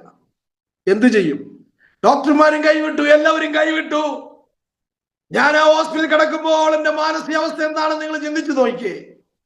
അങ്ങനെ കിടക്കുമ്പോൾ ഒരു വചനം എന്റെ ഉള്ളിലേക്ക് വന്നു. എന്തെന്നറിയാമോ? യെശയ്യാവിന്റെ പുസ്തകം 53-ാം അധ്യായം അതിന്റെ 5-ാമത്തെ വാക്യം. Through his stripe we are healed. അവന്റെ അടിപ്പിടലുകളാൽ സൗഖ്യം വന്നിരിക്കുന്നു. ഇന്ന് എന്നെ കേൾക്കുന്ന ദൈവത്തിലെ, ഫ്ലാറ്റ് റൂമിലായിരിക്കുന്ന ദൈവത്തിലെ, ഏതെങ്കിലും രോഗങ്ങളോ ഏതെങ്കിലും അസ്വസ്ഥതകളോ നിങ്ങളെ അസഹ്യപ്പെടുത്തുന്നുവെങ്കിൽ അവൻ വിശ്വസിച്ചാട്ടെ. അവൻ നമുക്ക് വേണ്ടി തകർക്കപ്പെട്ടത് കൊണ്ട്, അവന്റെ ശരീരം ഉടയപ്പെട്ടത് കൊണ്ട് മെഡിക്കൽ സയൻസ് ഫെയിൽ ആയിക്കൊള്ളട്ടെ. രോഗം നിന്റെ മുമ്പിൽ മാറിയില്ലെന്ന് പറഞ്ഞാൽ ദൈവം പറയുന്നു, അവന്റെ അടിപ്പിടലുകളാൽ സൗഖ്യം വന്നിരിക്കുന്നു. സ്തോത്രം, ഹല്ലേലൂയ. ഈ വാക്യം എന്റെ ഉള്ളിൽ വന്നു. ഞാനത് വായിച്ച് അങ്ങനെ ധ്യാനിച്ച് കിടന്നു. അടുത്ത ദിവസം ഡോക്ടർമാർ വന്ന് എന്റെ ബ്ലഡ് എടുത്ത് ചെക്ക് ചെയ്യുക. ബ്ലഡ് എല്ലാ ആഴ്ചയിലും ചെക്ക് ചെയ്യുക. അങ്ങനെ ചെക്ക് ചെയ്യാൻ ആ സമയം നെക്സ്റ്റ് ഡേ കൊണ്ടുപോയി റിസൾട്ട് കൊണ്ടുവന്നപ്പോൾ എന്നോട് പറയാ, ജോ പോസിറ്റീവ് ദാ അഭി നെഗറ്റീവ് ഹോ ഗയാ ഹൈ. ഹല്ലേലൂയ. നിന്റെ ബ്ലഡിനകത്ത് പോസിറ്റീവ് ആയിരുന്നതെല്ലാം നെഗറ്റീവായി മാറി. സ്തോത്രം. ദൈവ പൈതലേ, നമ്മുടെ ദൈവത്തിന് സാധ്യമാണെല്ലാം. അവൻ രോഗികൾക്ക് സൗഖ്യം കൊടുക്കുന്നവനാ, മരിച്ചവരെ ഉയർപ്പിക്കുന്നവനാ. അവന്റെ ആധിപത്യത്തിന്റെ തിരിച്ചറിവ്, അവന്റെ ശക്തിയുടെ തിരിച്ചറിവ്, അവന്റെ വചനത്തിന്റെ തിരിച്ചറിവ് നമ്മുടെ ഹൃദയത്തിനകത്ത് പ്രകാശിക്കപ്പെട്ടാൽ നമുക്ക് വെള്ളത്തിന്മീതെ പ്രതികൂലങ്ങളെ ജയത്തോടെ മുന്നേറുവാൻ കഴിയും. അങ്ങനെ കർത്താവ് എന്നെ സൗഖ്യമാക്കി. പിന്നെ 2000-ലാണ് എൻ്റെ 2ാമത് വിവാഹം നടക്കുന്നത്. ഇപ്പോൾ 3 കുഞ്ഞുങ്ങളുണ്ട്, 2 ആണും 1 മോളും. കുഞ്ഞുങ്ങളെ കോളേജ് വിദ്യാഭ്യാസമൊക്കെ കഴിയാൻ തുടങ്ങുന്നു. മൂത്തവൻ കഴിയാൻ തുടങ്ങുന്നു. അടുത്ത 2 പേര് കയറാൻ പോകുന്നു. ഞാൻ പറഞ്ഞതിന്റെ കാര്യം, നമ്മുടെ ദൈവത്തിനെല്ലാം സാധ്യം. അവനറിയാതെ ഒന്നുമില്ല. ഈ ഒരു വലിയ തിരിച്ചറിവ്, ഈ ഒരു വലിയ ആത്മീയ ഉത്ബോധ്യം നമ്മുടെ ജീവിതത്തിനകത്ത് നമ്മൾ പ്രാപിച്ചെടുത്താൽ ഒരു ശക്തിക്ക് നമ്മെ തകർക്കുവാൻ കഴിയത്തില്ല. ദൈവത്തിലെ സിംഹത്തിന്റെ കൂട്ടിൽ കിടന്നുകൊണ്ട് ദൂതനെ കണ്ടു. അതാണ് ആത്മീയ ഉത്ബോധ്യം എന്ന് പറയുന്നത്. സ്തോത്രം, ഹല്ലേലൂയ. ഇസ്രായേൽ മക്കൾ ചെങ്കടലിന്റെ തീരത്ത് വന്നിട്ട് ആമേൻ അവരിങ്ങനെ നിൽക്കുമ്പോൾ പറവോൻ അവരുടെ പുറകെ വരികയാ. മുമ്പിൽ ചെങ്കടൽ. അപ്പൊ ഈ മുമ്പിൽ ചെങ്കടലും പറവോൻ പുറയിലുമായി വന്നപ്പോൾ മോശയും കരഞ്ഞു. 10 ബാധയൊക്കെ കണ്ടിട്ട് അത്ഭുതം കണ്ട് അവസാനം ആമേ കുഞ്ഞാടിനെ അറുത്ത് രക്തം കടലക്കാലുമേലും കുറുമ്പടിമേലും ഒക്കെ പുരട്ടി അങ്ങനെ ബസയൊക്കെ ആചരിച്ച് അവരെ ഒരു സൈന്യമായി ഇറങ്ങി തിരിച്ചിട്ടും ദൈവത്തിന്റെ ആധിപത്യത്തിന്റെ അറിവിലേക്ക് പ്രവേശിക്കുവാൻ കഴിയാതെ വന്നതുകൊണ്ട് അവർ ചെങ്കടൽ തീരത്ത് പിറുപിറുക്കുകയാ. അവര് മോശയ്ക്കെതിരെ സംസാരിക്കുകയാ. മിസ്രയീമിൽ ശവക്കുഴിയില്ലാഞ്ഞിട്ടാണോ ഇവിടെ കൊണ്ടുവന്നത്? അങ്ങനെ പിറുപിറുത്ത് അവർ നിൽക്കുമ്പോൾ മോശ നെടുമ്പാടും വീണ് ദൈവത്തോട് നിലവിളിച്ചു. അപ്പോൾ മോശയോട് ദൈവം ഞാൻ നിങ്ങൾക്ക് വേണ്ടി ഇന്ന് വലിയ രക്ഷ ചെയ്യാൻ പോകും. ഓ, നിന്റെ കയ്യിലിരിക്കുന്ന വടിയൊക്കെ നീട്ടി. അപ്പൊ അവിടെ ഒരു സംഭവമുണ്ട്, അത് നിങ്ങൾ വായിച്ചോണം. പുറപ്പാട് പുസ്തകം 14-ാം അധ്യായത്തിലുണ്ട്. എന്തെന്നറിയാമോ? ഈ പറവോന്റെ സൈന്യം ഇസ്രായേൽ മക്കളോട് അടുക്കാൻ അവിടെ ഒരു ദൂതൻ ഇറങ്ങി അവരെ ഇങ്ങനെ മുന്നോട്ട് നയിക്കുന്നുണ്ട്. ആ ദൂതൻ ഇറങ്ങി അവരെ നയിക്കുന്ന ഭാഗം എടുത്ത് വായിച്ചോണം. പുറപ്പാട് 14-ാം അധ്യായത്തിന്. അപ്പൊ പകൽ മേഘസ്തംഭത്തിലും രാത്രി അഗ്നിസ്തംഭത്തിലും ദൈവം അവർക്ക് കൂടെ ഇരിക്കുക. അപ്പൊ ഈ ദൂതൻ ഇറങ്ങി ഇവരെ നയിക്കുന്നത് ഇവർക്ക് കാണുവാൻ കഴിയുന്നില്ല. അതാണ് ഞാൻ പറഞ്ഞത്, ദൈവത്തിന്റെ പ്രൊട്ടക്ഷനെ അവർക്ക് ഗ്രഹിക്കുവാൻ കഴിയുന്നില്ല, കാണുവാൻ കഴിയുന്നില്ല. സ്തോത്രം. കടഭാരമുള്ള എന്നെ കേൾക്കുന്ന ആരെങ്കിലും ഇതിനകത്തുണ്ടെങ്കിൽ, ഏതെങ്കിലും വിഷയത്തിൽ ഭാരപ്പെട്ടുകൊണ്ടിരിക്കുന്ന ആരെങ്കിലും ഇതിനകത്ത് ദൈവത്തിലെ പറയുന്നു, ദൈവത്തിന്റെ കരുതലുകളും നിനക്ക് വേണ്ടി ഉണ്ട്. ആമേൻ. ഇന്ന് പകൽക്കാലം വിശ്വസിച്ചുകൊണ്ട് നീ സ്തോത്രം ചെയ്യണം. ഹല്ലേലൂയ. അപ്പൊ ദൂതനെ കണ്ടില്ല അവര്. എന്നാൽ ഇവിടെ ദാനിയേൽ ദൂതനെ കണ്ടു, അല്ലേ? ദൈവത്തിന്റെ പ്രൊട്ടക്ഷൻ കണ്ടു. അപ്പൊ അതാണ് ഈ ആത്മീയ ഉത്ബോധ്യം, സ്പിരിച്വൽ സെൻസിബിൾ എന്ന് പറയുന്നത്. സ്തോത്രം. ഇനി ഈ അപ്പോസ്തലനായിരിക്കുന്ന പൗലോസിന്റെ ജീവിതത്തെ നോക്ക്. 14 ദിവസം സൂര്യനെ ചന്ദ്രനെ കാണുന്നില്ല. താൻ റോമിലേക്ക് യാത്ര ചെയ്തു വരുമ്പോൾ 14 ദിവസമായി സൂര്യനെ കാണുന്നില്ല, ചന്ദ്രനെ കാണുന്നില്ല. കൂരിരുട്ട് നടുവിൽ ആ കപ്പൽ ഛേദം നമുക്കറിയാം. സ്തോത്രം. ഈശാനുമൂലൻ ആ കപ്പലിന് നേരെ അടിച്ചിട്ട്, പൗലോസ് യാത്ര ചെയ്ത കപ്പലിന് നേരെ അടിച്ചിട്ട് അത് തകരത്തക്ക നിലയിൽ ഈശാനുമൂലൻ ആഞ്ഞടിക്കുമ്പോൾ, ഓ സ്തോത്രം, ഒരു കൊലയാളിയെ പോലെ പൗലോസിനെ കാരാഗൃഹത്തിലേക്ക് കൊണ്ടുപോകുന്ന യാത്രയിൽ അങ്ങനെ സംഭവിക്കുമ്പോൾ പൗലോസ് നേരത്തെ ഈ കപ്പലുടമയോട്, കപ്പിത്താനോടൊക്കെ ആലോചന പറഞ്ഞതാ, ഇപ്പോൾ യാത്രയ്ക്കുള്ള സൗകര്യമില്ല, പോകരുത് എന്ന്. അതൊന്നും കേൾക്കാതെ ഇവരെ കൊണ്ടുപോകുമ്പോൾ ഇവിടെ ഈ കപ്പൽ നേരെ ഈശാനുമൂലൻ ആഞ്ഞടിച്ചപ്പോൾ 14 ദിവസമായിട്ട് സൂര്യനെയോ ചന്ദ്രനെയോ കാണാതെ, ആമേൻ, സ്തോത്രം, ദൈവ പൈതലേ, ആമേൻ, അങ്ങനെ ആയിരിക്കുന്ന ഈ അവസരത്തിൽ നമുക്കറിയാം സ്തോത്രം എന്താ സംഭവിക്കുന്നതെന്ന്. അവിടെ വലിയ ദൈവപ്രവൃത്തി ഉണ്ടാവുകയാണ്. ഇവിടെ ഇലക്ട്രിസിറ്റി പെട്ടെന്ന് അങ്ങ് പോകാനിടയായി. ഞാനൊരു നമ്മുടെ ചർച്ച എന്ന് പറഞ്ഞ ഒരു ഗാവ് ഏറിയാണ്. അപ്പൊ പെട്ടെന്ന് ഇലക്ട്രിസിറ്റി പോയി. സാരമില്ല, എല്ലാം കൊണ്ട് ഒരു ആമേൻ, എല്ലാ പ്രതികൂലങ്ങളും പോകട്ടെ യേശുക്രിസ്തുവിന്റെ നാമത്തില്. യെസ്, ദൈവ പൈതലേ, അവിടെ നമ്മൾ കാണുന്നുണ്ട്. എന്താ കാണുന്നെന്ന് അറിയാമോ? ആമേൻ, സ്തോത്രം. ഈ 14 ദിവസം സൂര്യനോ ചന്ദ്രനെയോ കാണാതെ നിൽക്കുമ്പോൾ ദൈവം തന്റെ ദൂതനെ അയച്ചു. ആമേൻ. പൗലോസ് ഇങ്ങനെയാ പറയുന്നത്, കഴിഞ്ഞ രാത്രിയിൽ ദൈവം തന്റെ ദൂതനെ അയച്ചിട്ട് എന്നോട് പറഞ്ഞു, നിനക്കൊന്നും ഒരു കുഴപ്പവും ഉണ്ടാകത്തില്ല, നിന്നോട് കൂടെയുള്ള ആർക്കും ഒരു ദോഷവും തട്ടാതെ കൊണ്ട് അക്കരെ എത്തിക്കും എന്ന് വ്യക്തതയോടുകൂടെ ആ ശബ്ദം അവന് കേൾക്കുവാനിടയായി. ആമേൻ. ഇന്ന് പകൽക്കാലം എന്നെ കേൾക്കുന്ന ദൈവത്തിലെ ഈ ആത്മീയ ഉത്ബോധ്യത്തിലേക്ക് എന്റെ ദൂതിന്റെ ആമേൻ സ്തോത്ര സമയം ഏകദേശം അവസാനത്തിലേക്ക് വരികയാണല്ലോ. ആമേൻ. ദൈവത്തിലെ സ്തോത്രം. ആമേൻ. ഈ ആത്മീയ ഉത്ബോധ്യത്തിൽ കയറിയിരിക്കുന്ന നിങ്ങളെ തകർക്കുവാൻ ശത്രുവിന് കഴിയത്തില്ല. ആമേൻ. ഈ കാരാഗ്രഹത്തിൽ കിടന്നുകൊണ്ട് ഈ പൗലോസ് പറയുക, ക്രിസ്തുവിനെ കുറിച്ചുള്ള പരിജ്ഞാനത്തിന്റെ അറിവിലേക്ക്, ഈ ഉത്ബോധ്യത്തിലേക്ക്, അവന്റെ ആധിപത്യത്തിന്റെ അറിവിലേക്ക് നിങ്ങൾ കടന്നു വന്നാൽ സ്തോത്രം, ജയാളിയായി നമ്മുടെ ക്രിസ്തു ജീവിതം നയിപ്പാൻ കഴിയും ദൈവ പൈതലേ. ആമേൻ. അപ്പോ ഇന്ന് പകൽക്കാലം മനസ്സിലാക്കുക, നോഹയുടെ കാലഘട്ടത്തിൽ അവൻ ഈ ആത്മീയ ഉത്ബോധ്യം ഉണ്ടായിരുന്നു. അവന്റെ വാക്കിന്റെ, അവന്റെ ആധിപത്യത്തിന്റെ ശക്തിയുടെ അത് നിത്യമാണ്, അത് ഒരിക്കലും തകരുന്നതല്ല എന്നുള്ള ആ ഉത്ബോധ്യം പ്രാപിച്ചെടുത്തു. സ്തോത്രം. പിന്നെ ദാനിയേലിന്റെ ജീവിതത്തിൽ ദാനിയേൽ സിംഹത്തെ അല്ല കണ്ടു പേടിച്ചത്. ദൈവഭയമുള്ളവനായി ദൈവത്തിന്റെ സന്നദ്ധിയിൽ ആത്മീയ ഉത്ബോധത്തിൽ നിന്നപ്പോൾ ദൈവം സിംഹത്തിന്റെ വായ അടച്ചു. സ്തോത്രം. ഇങ്ങനെയൊക്കെ എല്ലാവർക്കും പ്രശംസിപ്പാൻ അവസരം കൊടുക്കുമ്പോൾ അവസാനം പൗലോസിന്റെ കയ്യിലോട്ട് മൈക്ക് കൊടുക്കുക. പൗലോസ് എന്താ പറയും? നിങ്ങളെക്കാൾ എല്ലാവരെക്കാളും അധികം എനിക്കധികം പ്രശംസിപ്പാനുണ്ട്. ഫിലിപ്പിയർ ലേഖനം 2-ാം അധ്യായത്തിൽ അത് പറയുന്നുണ്ട്. 8-ാം നാൾ പരിച്ഛേദനയേറ്റവൻ, ആമേൻ, ഒരു യഹൂദൻ, പരീശൻ, ആമേൻ, സ്തോത്രം. അങ്ങനെ എല്ലാ മേഖലകളിലും തനിക്ക് പ്രശംസിപ്പാൻ ഒത്തിരിയുണ്ട്. നിങ്ങളെക്കാൾ എല്ലാവരെക്കാളും ഒത്തിരിയുണ്ട്. എന്നാൽ ഇതൊക്കെ ഞാൻ ചപ്പും ചവറും എണ്ണുന്നു. ആമേൻ. യേശു ക്രിസ്തുവിനെ കുറിച്ചുള്ള പരിജ്ഞാനം, ആ ശ്രേഷ്ഠത വെളിപ്പെട്ട് കഴിഞ്ഞപ്പോൾ, ആ ഉത്ബോധത്തിൽ വന്നപ്പോൾ, ആ ഒരു ആമേൻ നിലവാരത്തിൽ ഇല്ലൂമിനേഷനിൽ വന്നു കഴിഞ്ഞപ്പോൾ അവൻ പറയുക, ഈ ലോകത്തിലെ സകലതും എനിക്ക് ചപ്പും ചവറും എണ്ണുന്നു. എന്തുകൊണ്ടാ? വലിയ വിലയേറിയത് അവൻ കണ്ടു കഴിഞ്ഞപ്പോൾ, ആ സ്വർഗീയമായത് കണ്ടു കഴിഞ്ഞപ്പോൾ അവന്റെ ജീവിതത്തിൽ ഉണ്ടായിരുന്നതെല്ലാം ചപ്പും ചവറും എണ്ണി. ഇവിടെ നമ്മള് ഫിലിപ്പിയർ ലേഖനം 3-ാം അധ്യായം 8-ൽ ഇങ്ങനെ പറയുന്നു. സ്തോത്രം. എനിക്ക് ലാഭമായിരുന്നതെല്ലാം ഞാൻ എന്ത് ചെയ്തു? ഞാൻ ഛേദമെന്നെണ്ണി. 7-ാം വാക്യത്തിൽ ഛേദമെന്നെണ്ണി. അതുകൊണ്ടാണ് സ്തോത്രം, ക്രിസ്തുവിനെ കുറിച്ചുള്ള പരിജ്ഞാനത്തിന്റെ ശ്രേഷ്ഠ നിമിത്തം ഞാൻ ഇപ്പോഴും എല്ലാം ചപ്പും ചവറും ഛേദമെന്ന് എണ്ണുന്നു. എണ്ണുക എന്ന് പറഞ്ഞാൽ കൗണ്ട് ചെയ്യാനാ. നമ്മുടെ കയ്യിൽ പൈസ കിട്ടിയാൽ ഒരാൾ 1 ലക്ഷം രൂപ കൊണ്ട് കഴിഞ്ഞാൽ ബാങ്കിലോട്ട് നമ്മൾ 1 ലക്ഷം രൂപ കൊണ്ടിടാൻ നോക്കിയാലേ ആ 1 ലക്ഷം രൂപ ഇട്ടോന്നും പറഞ്ഞ് അങ്ങോട്ട് കൊടുത്ത് അവരങ്ങനെ അങ്ങ് ഇടുമോ? അവർ 2-3 പ്രാവശ്യം എണ്ണും, അല്ലേ? മെഷീൻ വെച്ച് എണ്ണും. ഇപ്പോഴൊക്കെ മെഷീൻ വെച്ച് എണ്ണും. പല പ്രാവശ്യം മെഷീനകത്ത് കെട്ടി എണ്ണും. എന്താ അത് കാണിക്കുന്നത്? ആ ബോധ്യം വരുത്തുകയാണ്. സ്തോത്രം. ആ ഒരു പദപ്രയോഗം അവിടെ കൊടുത്തിരിക്കുന്നത് ഒരു ഫിനാൻഷ്യൽ വേർഡാണ്. കൗണ്ട് ചെയ്യുക, എണ്ണുക. ഇന്ന് പകൽക്കാലം എന്നെ കേൾക്കുന്നത് പോലെ നിന്റെ ആത്മീയ ജീവിതത്തിൽ നീ ഉറപ്പോടെ എണ്ണി തിട്ടപ്പെടുത്തുന്നത് പോലെ, 1, 2, 3 എന്ന് എണ്ണി തിട്ടപ്പെടുത്തുന്നത് പോലെ ഇതാ പൗലോസ് ആ വേർഡ് ഉപയോഗിക്കുക. ഞാൻ എണ്ണുന്നു. സ്തോത്രം. ഞാൻ ഉറപ്പുള്ളവരായി ജീവിക്കുന്നു. ഞാൻ ആത്മീയ ഉത്ബോധത്തിൽ ജീവിക്കുന്നു. എന്റെ കർത്താവ് എന്നോട് കൂടിയുണ്ട്. ഞാൻ ഒരു കാര്യം പ്രാർത്ഥിച്ചാൽ എനിക്ക് അവൻ തരും. അവൻ സ്തോത്രം. എന്റെ ജീവിതം ഒരിക്കലും ക്ഷീണിച്ചു പോകത്തില്ല. ഞാൻ സ്വർഗരാജ്യത്തിൽ പ്രവേശിക്കും. എന്റെ കർത്താവ് എന്നോട് കൂടെയുണ്ട്. ഇങ്ങനെ എണ്ണുന്ന അനുഭവം, ഇങ്ങനെ സ്തോത്രം, അങ്ങനെ ശക്തമായി എണ്ണി അല്ലെങ്കിൽ ഉൾബോധ്യത്തിൽ ജീവിക്കുന്ന അനുഭവമാണ് ഇന്ന് പകൽക്കാലം ഈ വചനങ്ങളിലൂടെ ദൈവം നമ്മെ ബലപ്പെടുത്തട്ടെ.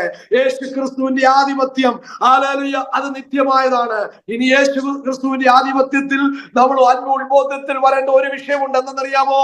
പ്രകൃതി ശക്തിയുടെ മേലും അവൻ ജയാളിയാണ്. സ്തോത്രം. 27-ാമത്തെ വാക്യത്തിലുണ്ട്, പ്രകൃതിയുടെ കാറ്റെ അടങ്ങുക, ഓളങ്ങളെ അടങ്ങുക എന്ന് പറഞ്ഞപ്പോൾ തിരമാലകളും ഓളങ്ങളും എല്ലാം അടങ്ങി. അവൻ ഏലിയാവ് പ്രാർത്ഥിച്ചപ്പോൾ മഴ വന്നു, പ്രാർത്ഥിച്ചപ്പോൾ മഴ വന്നില്ല. എല്ലാത്തിന്റെ മേലും അധികാരമുണ്ട്. അവന്റെ ആധിപത്യം എല്ലായിടത്തുമുണ്ട്. ആധിപത്യത്തിന് കീഴിലാണ് നമ്മൾ. അങ്ങനെയെങ്കിൽ രോഗത്തിന് നമ്മുടെ മേൽ സ്ഥാനമില്ല. ഒരു കഷ്ടതയ്ക്കോ പ്രതികൂലങ്ങൾക്കോ സ്ഥാനമില്ല. ഇങ്ങനെ ഒത്തിരി അനുഭവങ്ങൾ, നോർത്ത് ഇന്ത്യയുടെ അനുഭവങ്ങൾ എൻ്റെ ജീവിതത്തിലുണ്ട്. നിങ്ങൾ നോർത്ത് നോക്കിയേ.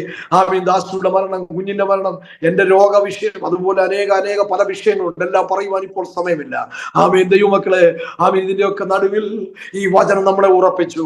അതുകൊണ്ട് ഇന്ന് പകൽക്കാലം ഞാൻ ഈ ദൂത് നിങ്ങൾക്ക് കൈമാറുമ്പോൾ ആരെങ്കിലും ഏതെങ്കിലും വിഷയത്തിൽ ഭാരത്തോടെ ആയിരിക്കുന്നെങ്കിൽ, വിഷമത്തോടെ ആയിരിക്കുന്നെങ്കിൽ, ഗോഡ് ഈസ് ലവ് പ്രയർ ഫെലോഷിപ്പിൽ കൂടെ ഈ ദൂത് നിങ്ങൾ കേൾക്കുമ്പോൾ ആമീൻ, നിങ്ങളുടെ ജീവിതത്തിൽ പിന്നെയും ബലം ഉണ്ടാകട്ടെ, ഒരു അഷ്വറൻസ് ഉണ്ടാകട്ടെ. എന്റെ ദൈവം എനിക്ക് മതിയായവനാണ്. ആമേൻ. ദൈവം നമ്മളെല്ലാവരും ഉപയോഗിക്കട്ടെ.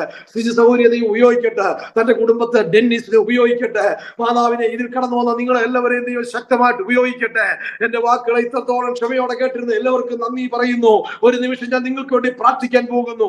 ഏതെങ്കിലും അസാധ്യമായ കാര്യം നിങ്ങളുടെ ജീവിതത്തിൽ നിങ്ങൾക്ക് തോന്നുന്നുവെങ്കിൽ ഇന്ന് പകൽക്കാലം ഈ ആത്മീയ ഉത്ബോധത്തിൽ നിന്നുകൊണ്ടൊന്ന് പ്രാർത്ഥിച്ച്, എന്റെ ദൈവം എന്റെ ബുദ്ധിമണ്ഡലങ്ങളെ തുറക്കണമേ. നിന്റെ പ്രൊട്ടക്ഷൻ എനിക്ക് കാണണം. നീ തരുന്ന കരുതലുകളെ എനിക്ക് കാണണം. നിന്റെ വഴികൾ എനിക്ക് കാണണം. ഹല്ലേലൂയ. നിന്റെ സമാധാനം, നിന്റെ അധികാരം എന്നെ ഭരിച്ചു നടത്തണം. അതിനായിട്ട് എന്റെ ശരീരത്തെ, ആത്മാവിനെ, പ്രാണനെ ഏൽപ്പിക്കുന്നു. ഒന്ന് ഏൽപ്പിച്ചു കൊടുത്താട്ടെ.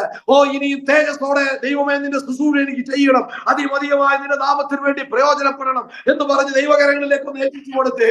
ആമീൻ. കുഞ്ഞിനെ കുറിച്ച്, തലമുറകളെ കുറിച്ച് ഭാരപ്പെടുന്ന ആരെങ്കിലും ഉണ്ടെങ്കിൽ, ആമീൻ, ഭൗതിക വിഷയത്തിൽ ഭാരപ്പെടുന്നവരുണ്ടെങ്കിൽ, ഈ രോഗത്തിന് എന്നെ അടിമപ്പെടുത്തുവാൻ ഇടയാ മതിയാകുന്നല്ലോ എന്ന് ഭാരപ്പെടുത്തുന്നുവെങ്കിൽ സകലത്തിനും നമ്മുടെ കർത്താവ് മതിയായവൻ. അവന്റെ ആധിപത്യം നിങ്ങളെ ഭരിച്ചു നടത്തട്ടെ, അവന്റെ ഡൊമീനിയൻ നിങ്ങളെ ഭരിച്ചു നടത്തട്ടെ. അവന്റെ പ്രൊട്ടക്ഷൻ ദാവീദ് കണ്ടതുപോലെ, ദാനിയേൽ കണ്ടതുപോലെ, ആമേൻ, പൗലോസ് കണ്ടതുപോലെ, അപ്പോസ്തലന്മാർ കണ്ടതുപോലെ കണ്ടുകൊണ്ട് മുന്നേറുവാൻ നമുക്ക് ഏൽപ്പിച്ചു കൊടുക്കാം. നമുക്ക് ഒരു നിമിഷം പ്രാർത്ഥിക്കാം. സ്വർഗീയ പിതാവേ, ഈ സമയത്ത് നിന്റെ ജനത്തെ ഏൽപ്പിക്കുകയാണ് കർത്താവ്. ഈ ദൂത് കേട്ട എല്ലാവരെയും ഏൽപ്പിക്കുകയാ. ഇപ്പോൾ തന്നെ അവരുടെ മേൽ ഒരു ദൈവിക വിടുതൽ വ്യാപരിക്കട്ടെ, ദൈവശക്തി അവരുടെ മേൽ വ്യാപരിക്കട്ടെ, ദൈവത്തിന്റെ കൃപ അവരുടെ മേൽ വ്യാപരിക്കട്ടെ. ഇപ്പോൾ തന്നെ നിന്റെ അത്യന്ത ശക്തി വ്യാപരിക്കട്ടെ. കടഭാരങ്ങൾ മാറട്ടെ, രോഗം വിട്ടുമാറട്ടെ. ഹല്ലേലൂയ. തലമുറകളെ കുറിച്ച് ഭാരപ്പെടുന്ന നിന്റെ മക്കളുടെ തലമുറയുടെ മേൽ ദൈവപ്രവൃത്തി വെളിപ്പെട്ടു വരട്ടെ ക്രിസ്തുവിന്റെ നാമത്തിൽ. ഈ കൂട്ടായ്മ നീ അനുഗ്രഹിച്ചാട്ട് നിന്റെ കരങ്ങളിൽ ഏൽപ്പിക്കുന്നു. ഇതിന്റെ പിന്നിൽ പ്രവർത്തിക്കുന്ന എല്ലാവരും നീ അനുഗ്രഹിച്ചാട്ട്. ദൈവത്തിന്റെ കൃപയ്ക്കായി ഞാൻ പിന്നെയും പ്രാർത്ഥിക്കുന്നു. യേശു ക്രിസ്തുവിന്റെ നാമത്തിൽ അനുഗ്രഹിച്ച് പ്രാർത്ഥിക്കുന്നു. നീ വിടുതലയച്ചതുകൊണ്ട് സ്തോത്രം കർത്താവ്. പ്രാർത്ഥന കേട്ടതുകൊണ്ട് സ്തോത്രം. യേശു ക്രിസ്തുവിന്റെ നിസ്തുല നാമത്തിൽ തന്നെ പിതാവേ. ഈ വചനങ്ങളാൽ ദൈവം അനുഗ്രഹിക്കട്ടെ. ഇത്രയും നേരം ക്ഷമയോട് കേട്ടിരുന്ന എല്ലാവർക്കും നന്ദി അറിയിക്കുന്നു. എന്നെ ക്ഷണിച്ച സഹോദരിയെയും ഈ കൂട്ടായ്മയൊക്കെ ഓർക്കുന്നു. നിങ്ങൾക്ക് എല്ലാവർക്കും നന്ദി അർപ്പിക്കുന്നു. വിവിധ ഡിസ്റ്റർബൻസ് ഉണ്ടായി, sorry, I am really sorry. പ്രാർത്ഥിക്കുക, ഈ വചനങ്ങളും വാക്യങ്ങളും ധ്യാനിക്കുക. ഈ കൂട്ടായ്മയെ പ്രവർത്തനത്തെ ദൈവം അനുഗ്രഹിക്കട്ടെ. God bless you all.